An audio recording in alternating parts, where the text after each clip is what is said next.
Hello, and welcome to another episode of Be the Love to Awaken Our Souls.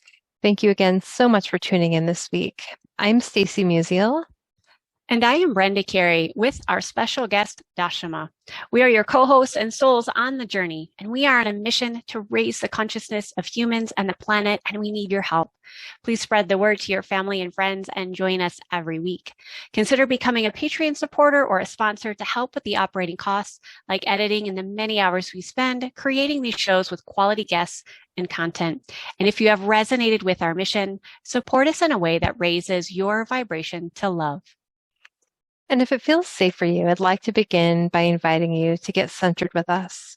I'd like to begin by inviting you to take a beautiful cleansing breath in through your nose and out through your mouth, releasing anything that is keeping you from being present. And take another deep breath in through your nose, breathing in calm, peaceful, loving energy. And breathing out anything you are ready to release in this now moment. And take one more breath in through your nose, breathing in light and love for yourself. And imagine breathing that light and love and send it back to all of humanity, remembering that you always, always have your breath to come back to. Our guest today is Dashama. She is a Renaissance woman with a global impact of over 100 million people worldwide. She is the author of several best-selling books, including Journey to Joyful, and the founder of Flow State Yoga Institute and Bright Future Foundation. She has been featured in WSJ, Vogue, ABC, Discovery Channel, and OWN, and her books, videos, online courses, and educational certificate programs have impacted millions of people globally to heal, transform, and elevate their lives with the Flow State Yoga methodology. You can learn more about Dashama and get involved by connecting on social media. Thank you so much for being here with us today. Hi, nice to be here. Yeah. So I'm so excited about our conversation on the flow state, but give us a story about your journey and what has led you down the spiritual path. It's a long response to that if you want the full story. But I guess if I was going to give like a short version, I think where it always started for me was when I was a little kid. My mother, there was two parts to it. When I was a young person, when I was born, my mother and father were like actually very spiritual, and they were into meditation and yoga and like organic food and anti-establishment, I guess you could call it, and things like that.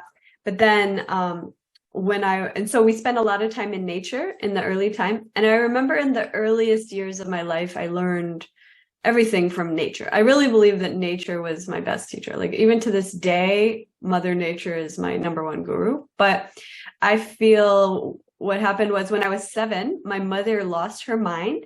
She was taking a combination of substances, alcohol, cocaine, and peyote, and this cocktail did not mix well, and it destroyed her life and all of our lives. And she ended up with schizophrenia. So we ended up in foster homes. And so it was really interesting, the juxtaposition of what happened between starting life in such a beautiful way. Like I was born at home in a very organic, beautiful way. And my mother was like, making all of our clothes by hand. And, we were in nature, and it was just such a beautiful start. And then it was like, smash, all of a sudden you're like in foster care, they're vaccinating us, we're in school, and I ended up with a lot of trauma. And so it's interesting because at least I had that foundation of like understanding existence from the level of spirit and from the level of nature, which I really believe helped me through a lot of the difficult times. But I had a lot of difficult times ahead of that. And so years later, when I was coming out of college, actually, well, even when I was in college, I remember one day I was like running and I kept changing my major because I couldn't figure out what I want to do with my life. And I remember thinking, I was like always an athlete. I was always into movement. And I remember thinking, I wish that you could do a college major like to study energy. This is like literally a thought that came to me while I was running, because I was running along this river that was by the campus of my university. And it was just so interesting, like when I look back, because my soul was like, I want to just study energy, but like I didn't even know what that meant. Like I didn't know that there was a such thing as studying energy in this way. Like then I ended up stumbling upon the whole thing because I became very depressed. I went along the route of the traditional American dream at age right out of college. I had this amazing boyfriend and we were in love, and we bought like a beautiful home on a golf course, like when I was like 22. Like literally we were like the American dream, and then we were building our life around this vision of the future of what we were creating. And I was working a full-time job and a part-time business at the time, and I just got so extraordinarily burned out, like complete adrenal depletion, to the point where I was so depressed, and everything that I thought was important became just, it was just killing me. And I was in bed for like a year, like every spare moment, if I had any moments, I was in bed like depressed. And I couldn't find any joy in life. I couldn't figure out like the purpose of even being here anymore. And it was interesting because I got this like really early glimpse in my adulthood of like having the American dream and realizing that's not it. And what it really was, I had to do soul searching. It was like actually one of my many different spiritual awakenings, I guess you could say, in terms of like a deep rock bottom experience that awakened me to a realization that, if you're not doing what you love, like nothing else matters. Like, your whole life is just depressing if you're living someone else's idea of what you should be living in terms of life. And so I asked myself certain questions. I started asking like, what would I do? What could actually bring me joy? And I was asking these questions, and then I remember thinking, well, I really like movement. I was always an athlete and I loved yoga. And I remember thinking every time I'm in yoga classes, I love, I had always been doing like some yoga ever since I was a kid, but I never thought of it as something you could do as a career or anything. I just was like, okay, I love doing that. I love being in that energy, and it always made me feel better. So one day I was Googling, and I actually Googled inner peace, which is funny because this was before like anybody was even on the internet. I was like, how do they even have websites? I don't know. Basically 2004, I was Googling inner peace, and I found like a yoga teacher training, and I was like, that's what I want to do. And I went, and I just like surrendered to this experience that changed my entire life. And it was so amazing because right before I started that, I was like so depressed, and I had this horrible, like, just like blah, nothing, like I was numb. And it was interesting. So I started doing this yoga teacher training. I had to get up at 4:45 every single day and like meditate in the dark. And it was like kind of a really crappy yoga studio that had like cockroaches, and it was really terrible, but it didn't even matter because it was like so out of my comfort zone to be like up at 4 a.m. and then like drive an hour to sit in a cockroach motel basically and like meditate. And then we had to do mantras, and we were doing yogasana, and then we did karma yoga, and we had to like clean the toilet at the studio for free. And I had to do all these things that were like so out of the comfort zone. And it just like changed my life. And it was so funny. I remember one day I was like scrubbing the toilet for free and singing like these mantras like Jai Ganesha, Jai Ganesha. And it was like awareness became so clear that like I had changed on a very fundamental level. The fact that I was actually in joy, like in a joyous state, doing this like thing that I normally would just be pissed about, and then like chanting at these songs that I didn't even know what they meant. And I asked the teacher, what does it mean? He's like, don't worry about the meaning. And I was just like, this teacher doesn't even know what he's talking about. Like I was just like, I did nothing else. Nothing really mattered though, because I just felt good. Like my state had changed.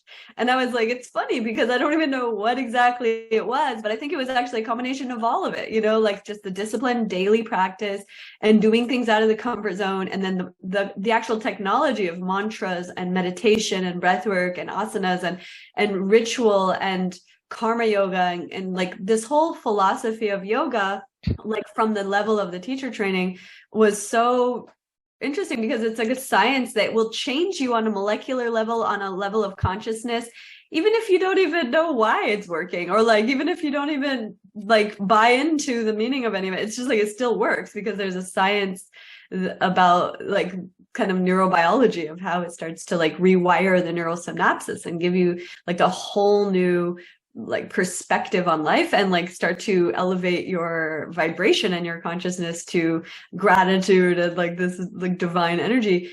You know, it was like so powerful. So after that, I had never intended to become a yoga teacher. And so after that, I just wanted to like share this with everybody. I was just like teaching everyone for free. And then I was like, you know what? Everyone loved doing yoga with me. They're like lining up. And I'm like, okay, I'm going to try to do this, you know, as a business. So I started like, I put some ads on Craigslist like in 2005 and I got like so many clients. And then it was like, everyone hired me. Like I got hired by the hospital, by all the private schools I was teaching at corporations. I was like literally full time. And within like 1 year, I was making like $80,000 a year just like as a yoga teacher in like 2005.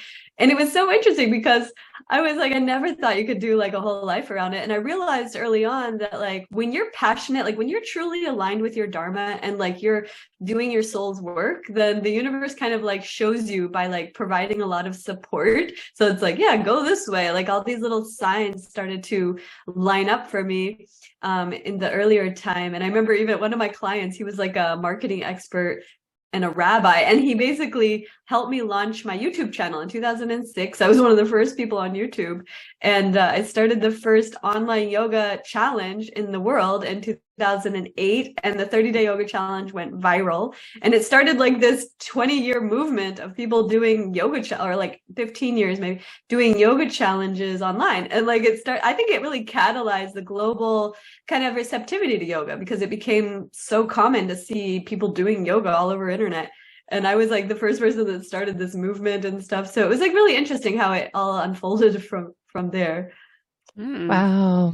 Thank you for sharing that. What a beautiful, beautiful story. And it sounds like that really catapulted your own flow state. And I know you talk a lot about the flow state, and I'm wondering how that has kind of manifested into what you talk about now.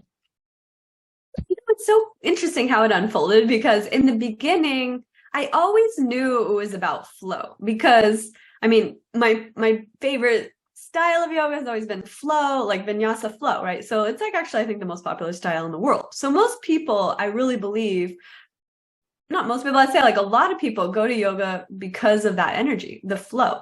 And it's interesting because, I mean, there's other styles, right? There's like big, let's say like therapeutic yoga, but even those styles, they're still, you know, it's a slower version, but the energy is the same. Like people want to get more flow going, right? In their body, in their emotion, their energy. They just want. So I started to realize I've always been a dancer, and I was also like a fire dancer for a long time, and I still am. But basically the idea that, you know, everything's about flow. So flow is an energy, right? And it's a state. And that's why I love flow state. And it's a consciousness.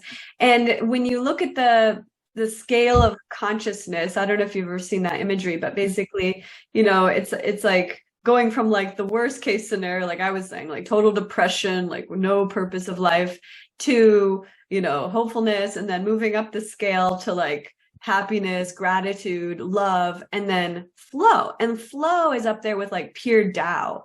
And I was a longtime student of Taoism, like the Tao Te Ching. And this energy of Taoism or Tao is the energy of flow. It's like the nameless, formless consciousness. And I loved that flow state is kind of like the English translation of that. To me, that's really the message. It's like, to understand that there is this realm of infinite existence, and we'll call it flow state. We could also call it Tao, right? So the energy of like infinite existence, God consciousness, divine spirit, whatever you want to call that. You know, people call it many things, God, but it's like a vibration, right? And like when you're in that energy, things are just going well, right? So it's like you're healthy, you're feeling good, there's happiness, there's joy, there's like manifestation happens faster in that field of pure potential. You know, it's like you're tapped into the Akashic records and you're able to draw in whatever's aligned for your soul to manifest its greatest purpose. And so I love that field of, you know, living in that realm. I feel like it's like the only thing, like what else are you gonna do, right? So like if you're not in that, then like I feel like everything should be about getting into that. So like Abraham Hicks calls it the vortex. I think it's a similar concept of vortex, which is basically like this realm where like, you know, Abraham Hicks always talks about like all of your manifestations are like in the vortex. Well, the vortex is like what we could call like this realm, right? So it's like, it's all there. And there's a like infinite time, space reality that everything exists simultaneously, past, present, and future. And we have the potential to access that, right? So if we can merge with that and like make our vibration about that and like always kind of aligning with that energy, then I really believe, you know, it brings all the answers. So it's like, okay, this is the person you should meet. This is the, you know, healing that you need, whatever it is. It doesn't mean that like you're perfect, but I really believe that that's where you can access everything that you need in order to achieve your greatest potential. So flow state to me, I think, is a little more expanded definition than some of the psychological definitions. And, you know, you see it in different groups that they've defined it. They have science about it. It's really wonderful.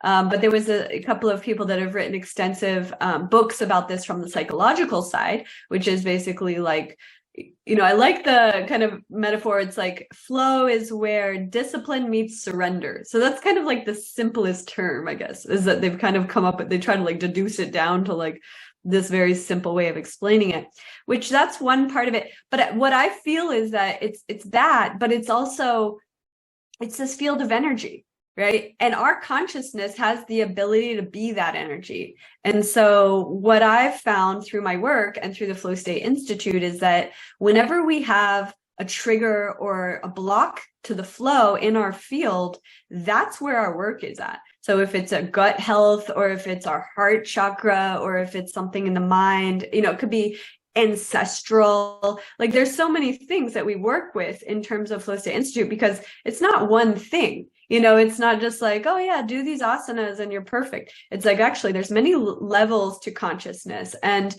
in order to be a master of flow, you have to really work on all the levels and have an awareness that we're interdimensional beings and that we have all these levels. And then really like having that periphery vision of understanding all the levels, but like also kind of like being very grounded in reality and being like, okay, like what's coming up for me right now? Oh, I need to work on my gut health, or I need to work on I need to sleep better. I need to have a better routine, or, you know, there's different ways that we can apply this into practical reality so that we can align better with that energy. So that's what we built the Flow State Institute. It's really like got, you know, so many powerful ancient and modern techniques and practices, science backed by like Harvard and Stanford, all these science research now that's shown how these practices heal people, whether it's depression, anxiety, trauma, healing, you know, like different things with sleep.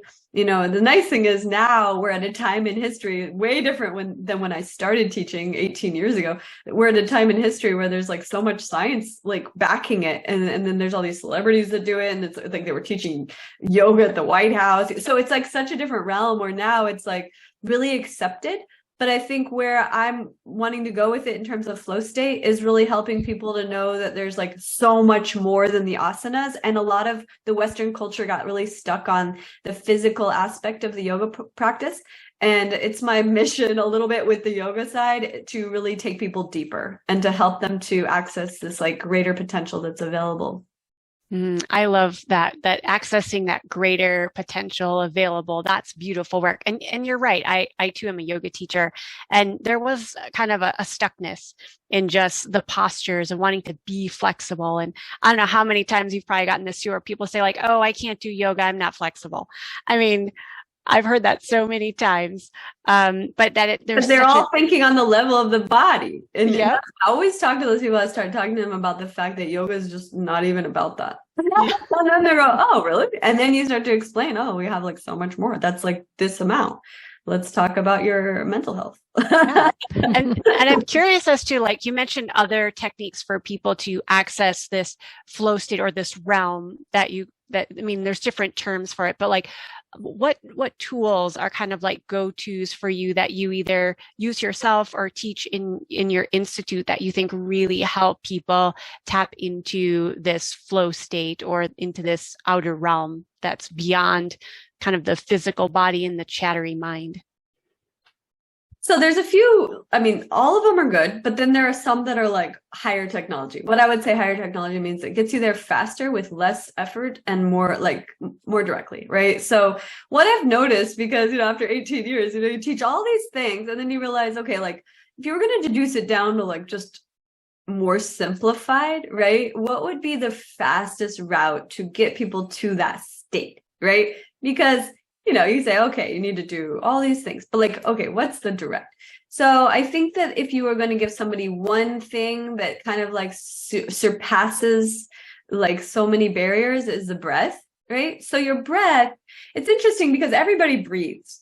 So the nice thing about the breath is that it's a form of meditation. So you're putting them into a meditative state, but with the certain different types of breath techniques, you're altering their state and they can feel it immediately. That's the nice thing, because a lot of times, people, they want a result right away. We're in a very instant gratification culture. So it's like, okay, I want to feel something different. And if they feel it immediately in a way that feels like effective, then they're going to be more likely to stick with something. And especially if you can tell them, and you don't need to do more than like 5 minutes a day, now you're also helping people to create discipline, because they're going to be like, okay, I could do that 5 minutes a day, or like, but if you say you need to do this every day for 90 minutes, now you just lost 95% of people, because most people are like, okay, I don't have time.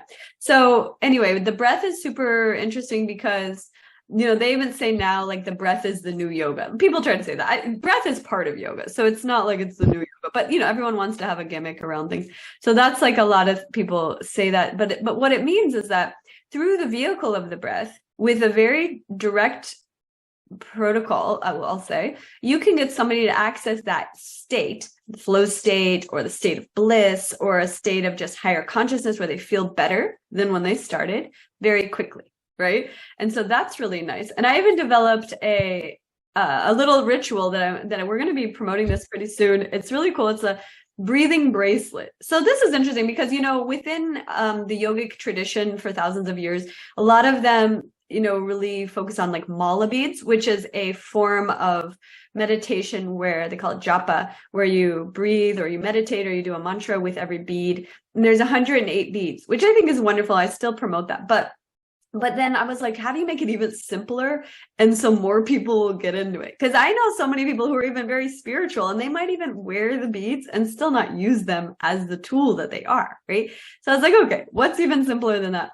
These bracelets. And it's funny because I always wear these bracelets. So I was like, they're so cute anyway. They're made out of crystals. So they already have like a fashionable side to them. But the cool thing is, so we're creating this movement about these ritual breathing bracelets. And it's a way of, and you can do it with one hand, and each bead is a breath, right? So they're breathing bracelets, and each bracelet's only about 16 to 18 beads. So it's like literally 16 to 18 breaths. So that's like a minute, maybe 2 minutes. It's very doable for most people. So I really want to get people into these like rituals where they stop what they're doing and they focus on their breath, right? Or like, and what that does is it brings people to the present moment. So when you combine present moment awareness with the breath, it helps you get out of your mind. So then that's even another direct access to this flow state consciousness is what we're talking about, because a lot of times what blocks the flow state consciousness is like overthinking, right? Mm-hmm. So people are like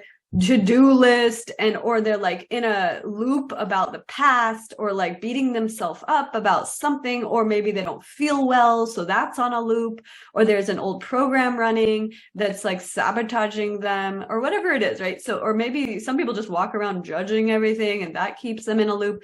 But whatever it is, if the mind is keeping people in their suffering state and in a loop, then, we have to get them out of that. So in order to get out of that, so I'm like, okay, combining breath and present moment awareness, which the bracelet helps with, because now you're really in the moment with this. And you can combine it as well with like an affirmation or a mantra. There's a couple of ways to even bring more elements to make it more focusing. But anyway, so the intention is to get people to make these little practices, right? Because what happens is in the brain, your brain has all of these neural networks, right? So if you have your old patterns, they are because you have habituated thought forms that have fired together enough times that it created that as a solid neural network. So let's say your old thought form that's sabotaging you is like, nobody likes me, I don't have any support, I'm fat and ugly, whatever. A lot of people have these like thoughts, right? And so what happens is now you have that, and it's fired together so many times that it becomes like really, really a strong belief. And so what you have to do is break those old ones and form new ones. So let's say the new one is, I'm beautiful, I'm abundant, I'm blessed, I'm supported, God loves me, whatever your affirmations are going to be. Your new frame of mind, your new way of seeing life and your role in that, you have to start to reprogram it. So with the breath, with affirmations or mantra, you start to rewire the neural network. Now, when you say it repeatedly, at least once a day, let's say, now you're going to start to wire, they say neurons that fire together, wire together. So let's say 30 days is the statistics where they say at least 30 to 60 days, you need to do something repetitively, and then you start to create a new habit. The new habit, all that really is these neurons fire together enough times, and then they go, hey, we're just going to like stick together because we're now like firing together so often, we're just going to become solid in this new habit and this new energy. And so that's how you create new neural networks, and that's how you create new programs. And so this is how you can transform your consciousness very simply. It doesn't have to be rocket science. It's literally just breathing with a bracelet. You don't even really need the bracelet, but I'm just saying, like, this helps people to remember. But the idea that you want to reprogram the consciousness and get it into a state that feels like it's affirming your energy in that higher vibration, right? So like if you're saying in this consciousness, I am supported, I am one with the divine source of life, for example, that energy is flow state because it's all in this higher vibration. So when you're continuously in a higher vibration and a state of total like openness to the divine, that's flow state, so there's different portals and like different aspects of it, but that's the way I look at it. So that's why, I was like kind of a happiness expert most of my life. And I think part of it was just this, it was like, being in this happiness or joy or love or gratitude or appreciation or like all of these higher vibrational states are in the realm of flow state. So the more that you stay in that realm of energy or find your way back there when you get out, then you're living in flow state. And then, there's like miracles can be unfolding all the time in that realm. Absolutely. That's so beautiful. I think that's really important. And, it's because I think there's a lot of people that, they might get there very momentarily, they'll experience it, and then they'll drop down, like something will knock them out. And so I think the trick is to really, I don't know if they want to call it a trick for lack of better words, but like, to be able to get yourself out of that state, right? And to bring yourself back up. And so when you find yourself knocked out, like, what do you suggest to do more breath work, or, is there like, how quickly, because sometimes it can take, I think, people sometimes a little bit longer to recognize that they're out of that state and then finding their way back. So breath work, or are there other things that you would recommend? There's lots of things. First of all, I think when you get knocked out of it, as you described, it's a good thing because it's showing you where you need to do some work, right? So let's say you get knocked out of it. Now, it's not just like you just get knocked out, like you're riding a horse and the horse just kicks you off. I mean, it could be, but I don't think that like we're victims in that way. I think that it's like the universe is always communicating with us. So if something happens that we're knocked out of our good state, there's a message there. And that's a beautiful thing. If we can just see everything as actually a blessing, then we're like, okay, what is the message here? I'll give you an example. So I think a lot of times people, whether it's like, we'll give a very common example, like somebody's doing fine and then all of a sudden like they're driving and someone cuts them off and then they have road rage, right? So let's just give that as a simple example. So someone who has like a trigger of rage or anger, it's never about the thing. It's never about that person cutting them off. It's always about a deeper thing. So if they have like an inherent core of something that could be triggered as rage, there's a rage in them that needs to be addressed. Okay, you can't get triggered in a road rage if you don't have rage in you. Like, I never get road rage. So it's like, if you don't have rage in you, you can't get triggered into it. Same thing, like, for example, people who are mean or violent or, these different energies, right? It's like, it doesn't just come out of nowhere. It's in you. So if you have that in you, something comes along into your field, whether it's a person, a circumstance, or a situation happens. And then all of a sudden you're in this state, which, in the Buddhist tradition, they call it a shenpa. So the shenpa is this thing, like almost like the trigger, but it's like what puts you into this state that's a bad state. And then all of a sudden you're like in it. And it's very sticky there. It's hard to get out. You're like in this like whirlpool going down, like spiraling into a hole. And you're like, how do I get out? And all of a sudden all of your cells are like on fire with this rage, or, whatever the thing, maybe it puts you into trauma. One of the most common, I would say probably even like all of the triggers of this is coming from a core of trauma. So let's say, it could be something so simple like trauma, like when I was a kid, somebody killed my dog. That's not simple, but something where it was so deep, but it stayed with them their whole life. And so now anything related to someone that looked like that person or some circumstance that was like even remotely similar would trigger that deep core energy, which is trauma, whether it feels violated, feels like unsafe, it feels like a victim. Like, there's different energies that could be wrapped in it, but basically it's the same. There's a core of this vibration that's not flow state, we'll say, not love, not joy, and it's in you. And so that's when these little triggers come along and they show you that.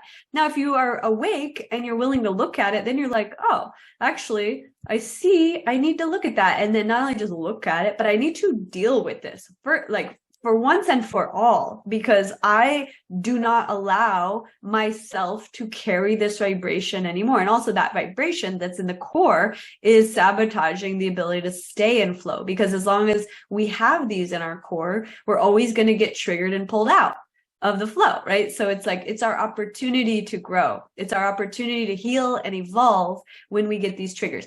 But so like, one of the ones that I had a huge experience of this because I had so many traumas, and like I noticed when things would trigger my traumas, I would feel tremendously unsafe, and it would just be like that, and there's like an energy to it where you just feel like almost like the core of you is shaking. It's like if literally, and it goes all the way back to the primal like cavemen days when we would fight or flight, like when a tiger would come and we felt afraid of getting killed. So we actually developed this fight or flight response in the amygdala of our brain in order to trigger us to get away from danger. But now we don't have tigers showing up in the cave. Instead, we have that guy cutting us off on the highway, and it triggers the same feeling of like, I'm not safe and I'm being attacked or whatever. And then all of a sudden it triggers all this like spiraling out of control of these negative emotions. So instead of looking at that like, oh, that guy's a jerk, or like somehow projecting, blaming whatever's outside of us, the important thing is always to like turn it within. It's never about them. It's always about us. It's like, what is the inside? What is the core of this, and what is the message of this, and what is this teaching me, and how can I look at this and realize that there's something here to let go of, or something here to heal, or however you want to look at that. But basically there's just so many dimensions to these things, and I did this work for my whole life, so it's so interesting to me because I worked with millions of people on this level of like really looking at it. But it's a very courageous soul that's willing to look at their self in this deep way and really take responsibility for every single moment of life, and instead of just trying to find ways to blame the entire external reality on their circumstance or like the way that they feel, and realize no one can make you feel any certain way. So true. Yeah, so true. It's taking ownership and responsibility of our feelings and not getting stuck in that victim mentality. I definitely, I hear that within you. I'm curious too, when you talk about areas that need healing, like I do believe that everything is an opportunity to learn, even with the button pushers that enter my life or what seem like really unfortunate circumstances. And not to emotionally bypass it, but I do think that there are lessons that we can learn from in there. So I'm wondering, as this healing work goes, like we have this, let's say we're working on the self-awareness to look at areas of life that we would consider as struggles or suffering. And as we begin to heal, we begin to align like energetically for more success or more happiness. Do you see that as part of the healing journey or the healing process, as getting more into alignment with what we do want? Absolutely. Well, I think on the soul level, if you just look at I see everybody as energy, right? So everything's energy.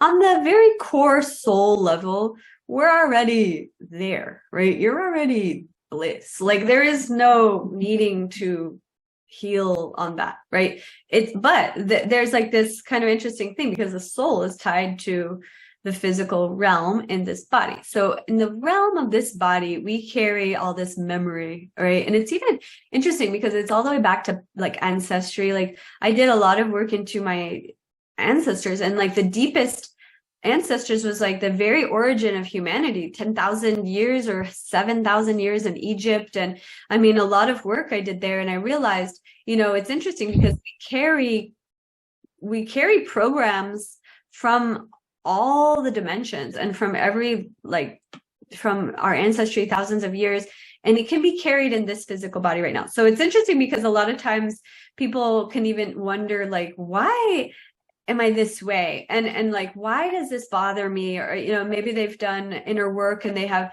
not really even been able to find anything in this life that was related to like, where is this coming from?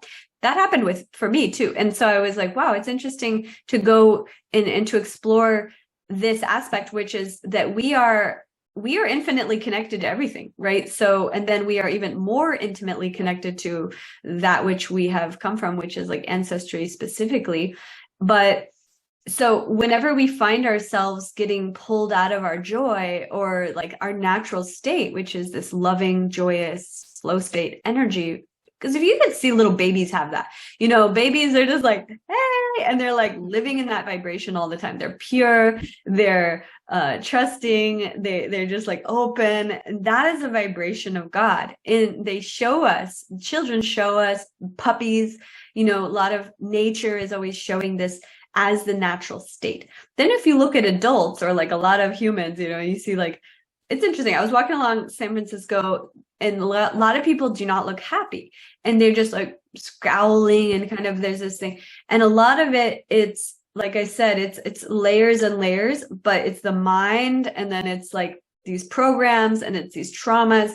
And then it's also the physical health, right? So we have part of flow is movement, and you have to move your energy, whether like we talked about with breath, but also with physical movement, whether it's with asanas, a yoga practice, or dancing, even tantra and making love, but different ways that we can move our energy field. So we're always purifying the vibration of our field and finding ways to move the energy. Otherwise it gets stuck and stagnant. And that's a whole nother thing that can block the flow of energy and prevent us from like being in that natural state of joy. And it's also our rituals. That's why I'm so into ceremony and rituals. Because if you think about it, you wake up in the morning and like so many people, this is like talked about a lot right now, but it's like a lot of people right away get on the phone, check social media or email, or, they do all these things that do not raise their vibration. And then it puts them into this alternate state of like comparison or like to-do lists and that. Instead, what I love is you get up and go do something immediately that's moving your body, breathe. Exercise is wonderful first thing in the morning, and like meditation, doing things outside in the morning, like whatever, and drink a lot of water, but just doing like a totally different approach to your routine and ritual and ceremony, and then just stretching that energy so that your whole day and your whole life can become a ritual and a ceremony, and that you can continuously like invoke this state into your like all aspects of your life and all aspects of your day. Absolutely. I think ceremony and ritual are so important. I know that that makes a huge difference for me in my life. When I wake up and find the things that I'm grateful for, I meditate and breath work and exercise, and it just shifts the energy. And you mentioned too about, where there's so many factors that people are walking around with, right? Like the ancestral and the, things, there's multidimensional pieces, right? And I think because healing is very multifaceted, so it's so important to look at ourselves and look at the different pieces that are coming in and recognizing that we might be carrying, our grandmother's, beliefs but that awareness, right? It takes so much awareness for someone to really start to look at those things. And so, I'm just wondering because like you said, like we have these layers, right? The layers of the, so to speak, onion that we're having to release. And so just, giving someone a tool. I know you named breath work. Are there other things that can help people just start down that journey of, self-discovery and, opening that onion so it doesn't become maybe overwhelming, but just beginning to peel back the layers?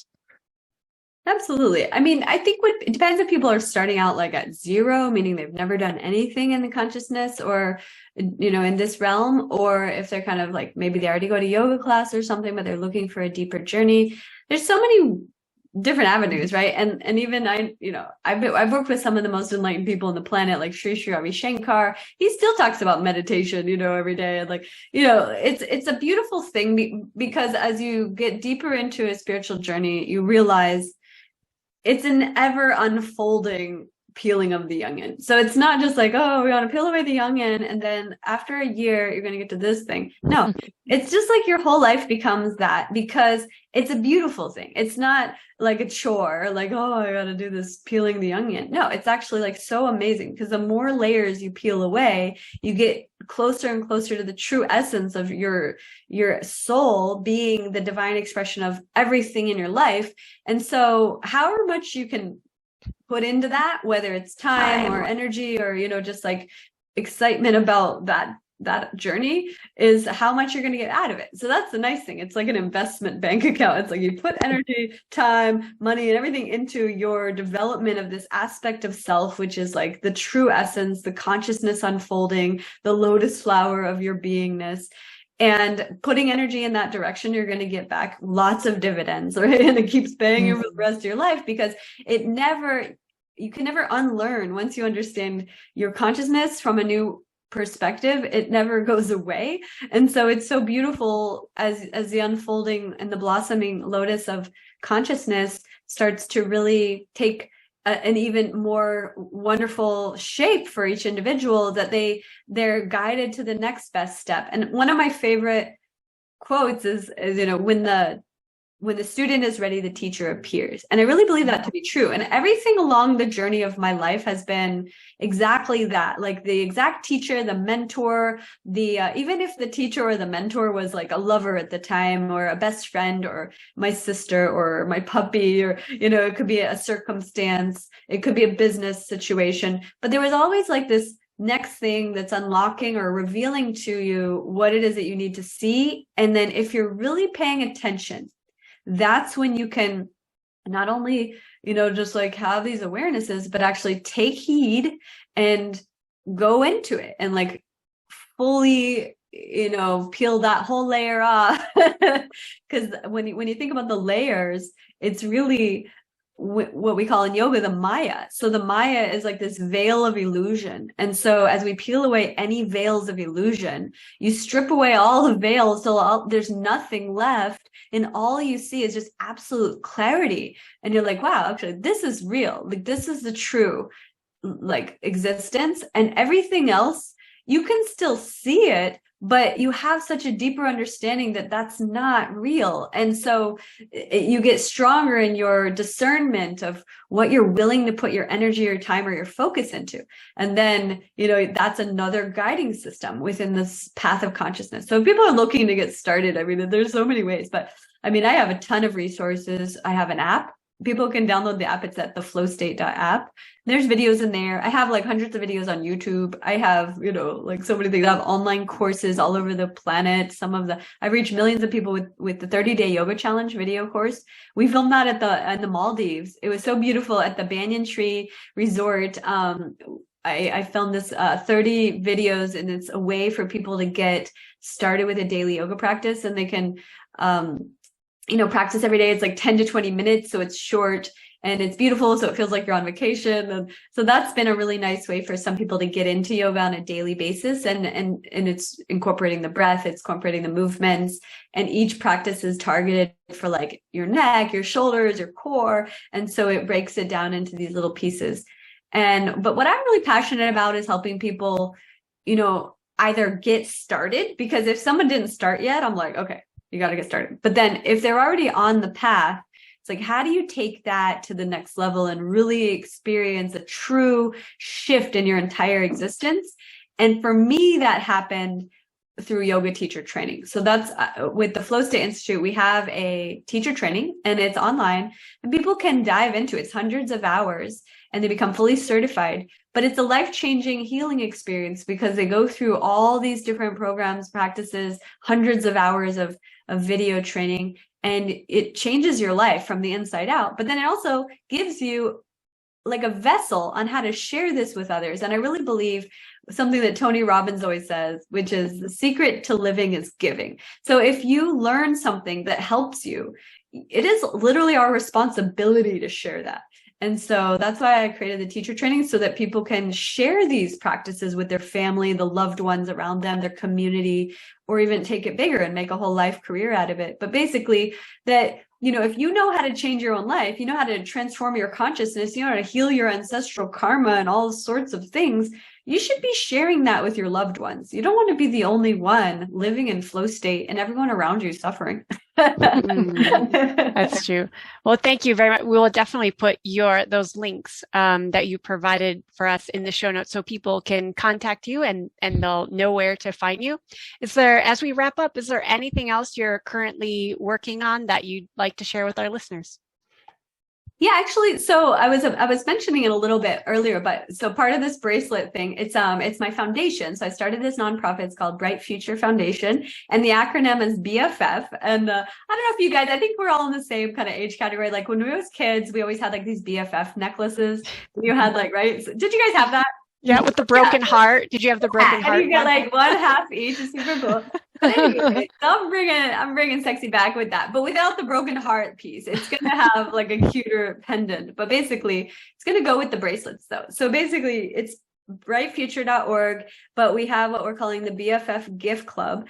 And it's a way that I created, because one thing that always was like so beautiful for me is like giving gifts to people that I love. So I was like, it'd be so fun is to be able to create an opportunity where people can build a gift box for their loved ones, their friends, their family.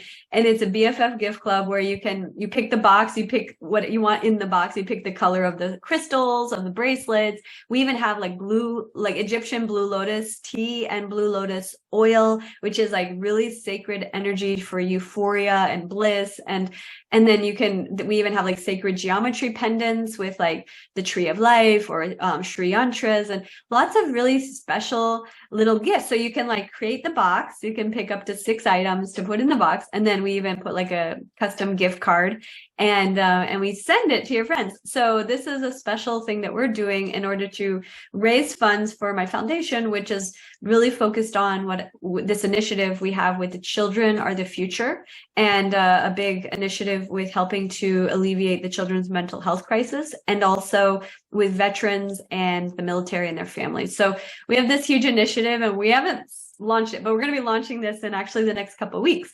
So anybody wants to check it out, you can go to brightfuture.org and check it out and let your friends know about it. Beautiful. I love it. Thank you so much for being here with us today, Dashama. And thank you for listening to Be the Love podcast. If you've enjoyed listening to our show, please share the love by sharing it with your family and friends, giving us a 5-star written review on iTunes and Spotify, or liking us on Facebook. And please consider supporting our mission to awaken our souls with a monthly donation that helps us with the operating costs of this podcast so we can continue to spread the love. To contribute, visit our Patreon website at patreon.com/Be the Love Podcast. Stay tuned for more episodes being released on Mondays at 5:55 a.m. Mountain Time.